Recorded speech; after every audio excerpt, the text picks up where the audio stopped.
20일 응접실에는 바실리 공작과 맨손 위의 공작 영예 외에는 아무도 없었다. 두 사람은 옛가젤이나 여제의 초상 밑에 앉아서 무엇인가 한창 이야기하고 있다가 피에르와 그 지도자의 모습을 보자 입을 다물어 버렸다. 공작 영예는 무엇인가를 감추면서 피에르에게는 그렇게 느껴졌다. 속삭이듯이 말했다. 나는 저런 여자는 보기도 싫어요. 가시가가 작은 객실에서 차를 대접하도록 일러두었으니까 하고 바실리 공작은 안나 미하일로브나에게 말을 건넸다. 저리 가셔서 힘을 좀 돌이키시는 것이 어떨까요? 안나 미하일로브나.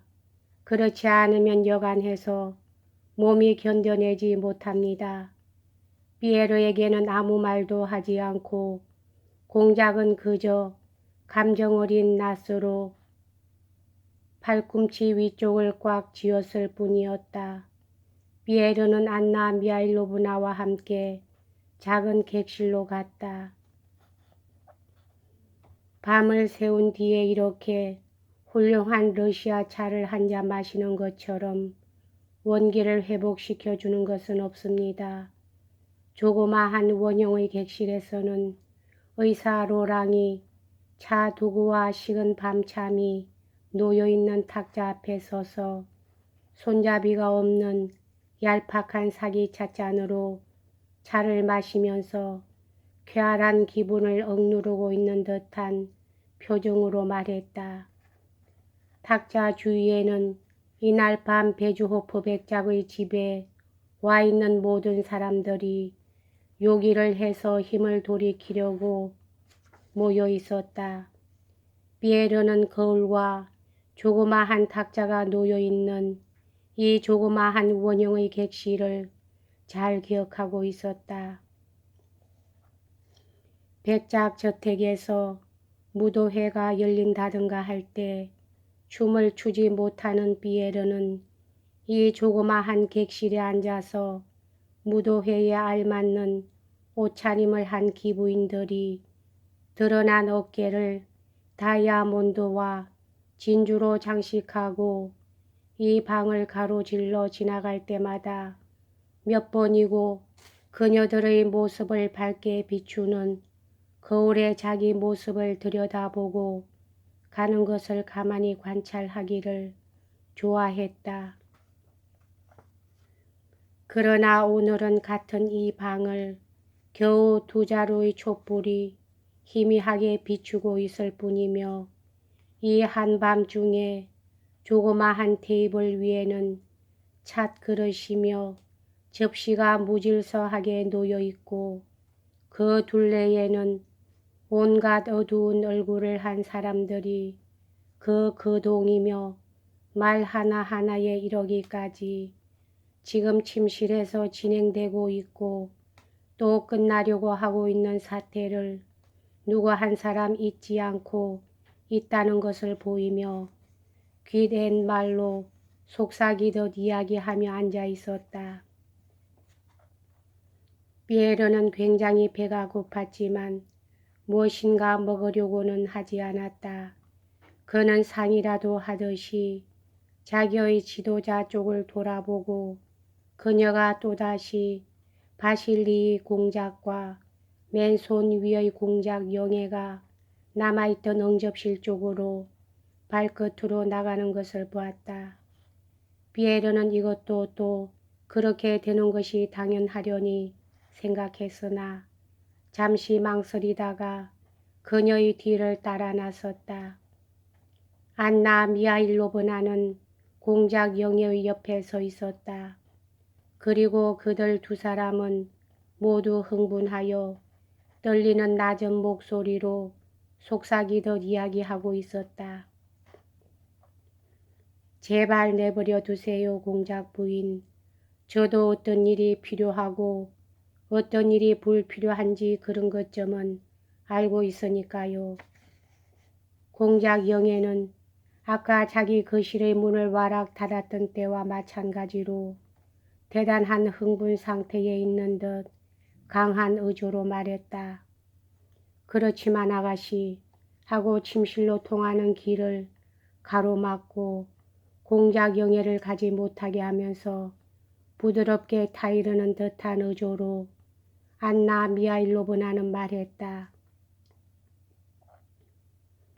백부님께서는 지금 휴식이 필요한 때이니까 그런 말을 여쭈면 너무 괴로우시지 않을까요?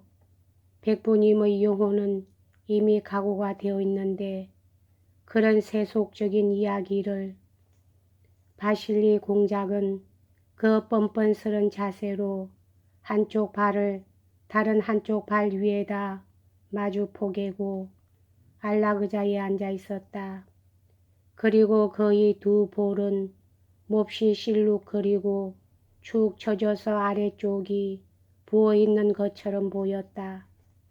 그러나 그는 두 부인의 이야기에는 그다지 흥미가 없는 듯한 얼굴을 하고 있었다.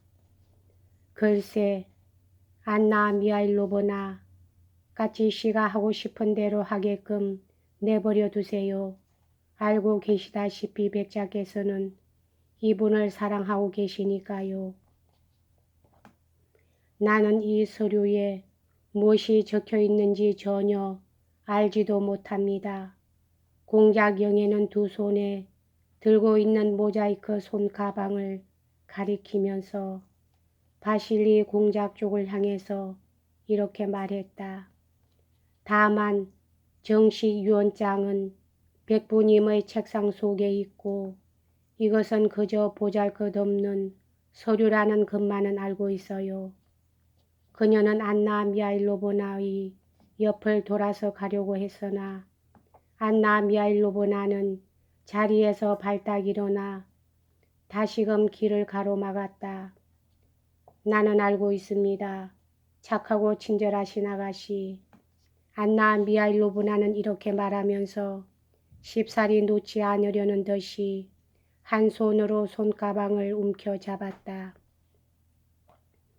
착하신 아가씨, 정말 부탁이에요. 제발 그분을 조금은 가엾다고 생각해 주세요. 정말 부탁이에요. 공작 영애는 말이 없었다. 그리고 잠시 손가방을 스로 뺏으려는 소리만이 들릴 뿐이었다. 만약 그녀가 말문을 열면 안나 미하일로브나에게 유쾌한 말을 하지는 않을 것이다. 안나 미하일로브나도 손가방을 꽉 붙들고는 있었으나 그러나 그 목소리는 여느 때의 달콤하고 잡아끄는 듯한 부드러운 울림을 지니고 있었다. 비에르, 잠깐 이리 좀 오세요. 저는 이분도 친족회의에 결코 필요 없는 분은 아니라고 생각해요. 그렇지 않습니까, 공작? 왜 당신은 잠자코 계시죠, 오빠? 하고 갑자기 공작 영애는 객실에 있던 사람들이 깜짝 놀랄 만큼 큰 소리로 외쳤다. 어느 누군지도 모르는 이상한 사람이 말참견을 하고 무례하게도 빈사의 병자 방 앞에서 소동을 일으키고 있는데도 말이에요. 이 업모가가 하고 증오에 찬 의조로 중얼거리고 그녀는 힘껏 손가방을 잡아챘다. 그러나 안나 미하일로브나는 가방을 빼앗기지 않을 양으로 몇 걸음 앞으로 나서면서 손을 바꾸어 잡았다. 오 하고 바실리 공작은 깜짝 놀란 것처럼 나무라는 듯한 어조로 말하고 일어섰다. 그런 실없는 짓을. 자, 놓으세요. 놓으라니까. 공작 영애는 손을 놓았다. 당신도. 안나 미하일로브나는 듣지 않았다. 놓으라고 말씀드리고 있지 않습니까? 내가 모든 책임을 지겠습니다. 내가 혼자 가서 백작께 여쭈어 보겠습니다. 내가 말씀입니다. 그러니까 당신도 그런 짓은 그만두십시오. 그렇지만 공작 하고 안나 미하일로브나는 말했다. 그만큼 대단한 영성체의 의식이 끝난 뒤이니까 백작에게도 잠시 안정하실 여유를 드리지 않으면 안 돼요. 그렇잖아요, 피에르. 자, 당신 의견을 말해보아요. 하고 그녀는 젊은이를 향해 말했으나 피에르는 두 사람 옆으로 바짝 다가붙어 서서 정오에 불타 모든 예의를 잊은 공작 영예의 얼굴과 바실리 공작의 실룩 그리는 볼을 의없이 바라보고 있을 뿐이었다. 그런 모든 결과에 대해서 당신 스스로 책임을 지지 않으면 안 된다는 것을 기억해야 합니다. 하고 바실리 공작은 엄격하게 말했다. 당신은 자기가 하고 있는 일을 알지 못하고 있습니다. 정말 밉살스런 여자 같으니 하고 소리치면서 공작 영예는 벼랑간 안나 미하일로브나에게 달려들어 손가방을 잡아챘다. 바실리 공작은 고개를 떨어뜨리고 두 손을 벌렸다. 그 순간 문이 피에르가 그토록 오랫동안 응시하고 있던 그 무서운 문이 그리고 언제나 조용히 여닫히고 있던 문이 벼랑간 큰 소리를 내며 벽에 꽝 하고 부딪힐 만큼 거세게 획 열리고 거기서 둘째 공작 영예가 뛰어나와 두 손을 쳤다. 모두들 무엇을 하고 있는 거예요? 하고 그녀는 절망적인 의조로 말했다. 백부님께서 운명하시려고 하는데 나를 혼자 남겨두고서. 맨 소녀의 공작 영예는 손가방을 떨어뜨리고 말았다. 그러자 안나 미하일로브나는 얼른 허리를 굽혀 신랑이 대상이었던 물건을 주워들고 침실 안으로 뛰어들어갔다. 맨 소녀의 공작 영예와 바실리 공작은 퍼뜩 정신을 차리고 그녀의 뒤를 따랐다. 몇 분이 지난 뒤 그곳에서 제일 먼저 나온 사람은 파랗게 질린 메마른 얼굴에 아랫입술을 꼭 깨문 맨 위의 공작 영예였다. 피에르의 모습이 눈에 띄자 그녀의 얼굴은 억누를 수 없는 분노의 빛을 나타냈다. 자, 이제 실컷 기뻐하세요. 하고 그녀는 말했다. 당신은 이것을 고대하고 있었으니까요. 그리고 느닷없이 울음을 터뜨리고는 손수건으로 얼굴을 가리면서 방을 뛰어나가 버렸다. 공작 영예를 뒤따라 바실리 공작이 나왔다. 그는 비틀거리면서 피에르가 앉아있는 소파까지 다가가서 한 손으로 눈을 가리고 몸을 던졌다. 피에르는 그의 얼굴이 창백해지고 아래턱은 마치 오한에 걸리기라도 한 것처럼 덜덜 떨고 있는 것을 알았다. 아, 여보게. 그는 피에르의 팔꿈치를 붙잡고 이렇게 말했다. 그 목소리에는 지금까지 한 번도 피에르가 들어보지 못했던 성실함과 가냘픔이 서려 있었다. 우리들은 서로를 속이며 너무나 죄를 범하고 있는데 도대체 무엇을 위해서일까? 나는 이제 이미 60이 넘은 몸이야. 여보게, 모든 것이 죽음에 의해서 종말을 고한다. 모든 것이 죽음은 무섭다. 그는 울기 시작했다. 안나 미하일로브나는 제일 나중에 나왔다. 그녀는 조용하고 느릿한 발걸음으로 피에르에게 다가왔다. 피에르 씨, 하고 그녀는 말했다. 피에르는 의아스러운 듯이 그녀를 쳐다보았다. 그녀는 피에르의 이마에 키스하고 눈물로 그 이마를 적시었다. 그녀는 잠시 동안 말이 없었다. 백작께서는 이제 이 세상 분이 아니세요. 피에르는 안경 너머로 그녀의 얼굴을 바라보았다. 자, 그럼 가십시다. 내가 모시고 가겠어요. 마음껏 우세요. 눈물처럼 마음을 가볍게 해주는 것은 없으니까요. 그녀는 피에르를 어두운 객실로 데리고 갔다. 여기서는 아무도 자기의 얼굴을 보는 사람이 없었다. 피에르는 그것을 기쁘게 생각했다. 안나 미하일로브나는 곧 거기서 떠났으나 이윽고 다시 돌아왔을 때 그는 팔베개를 하고 깊은 잠에 빠져 있었다. 이튿날 아침 안나 미하일로브나 공작 부인이 피에르에게 이렇게 말했다. 저 이보세요. 이번 일은 당신은 더 말할 것도 없고 우리들 모두들에게는 참으로 큰 손실이었어요. 그렇지만 당신은 아직 젊으니까 하느님께서 힘이 되어 주실 겁니다. 그리고 아마다 당신은 이번에 굉장한 재산의 소유자가 되실 겁니다. 유언장은 아직 개봉되지 않았습니다만 나는 당신을 충분히 잘 알고 있으므로 이번의 이 일도 당신을 당황케 하지는 않으리라고 믿고 있습니다. 그렇지만 자연히 당신도 책임을 지게 될 것이니까 정신 차리지 않으면 안 됩니다. 피에르는 잠자코 있었다. 나중에 또 이야기하겠습니다만 만일 내가 그 자리에 없었더라면 무슨 일이 일어났을런지 모르겠어요. 잘 알고 계실 테지만 백부님께서는 그저께 우리 보리스에게 대해서도 잊지 않으시겠다고 나한테 약속해 주셨어요. 그러나 약속을 지키지 못하셨습니다.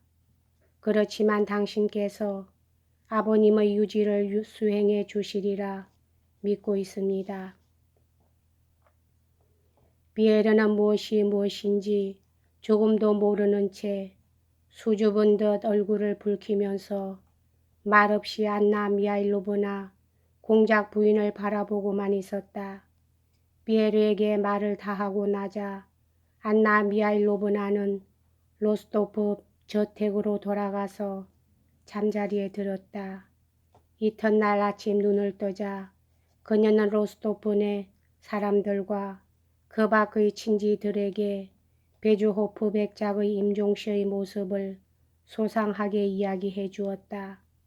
그녀의 말에 의하면 백작의 최후는 정말 훌륭한 것이었으며 감동적이었을 뿐만 아니라 교훈적이기도 했고 또한 마지막 부자 되면은 눈물 없이는 상기할 수 없을 이만큼 감격에 넘친 것으로 이 무서운 순간에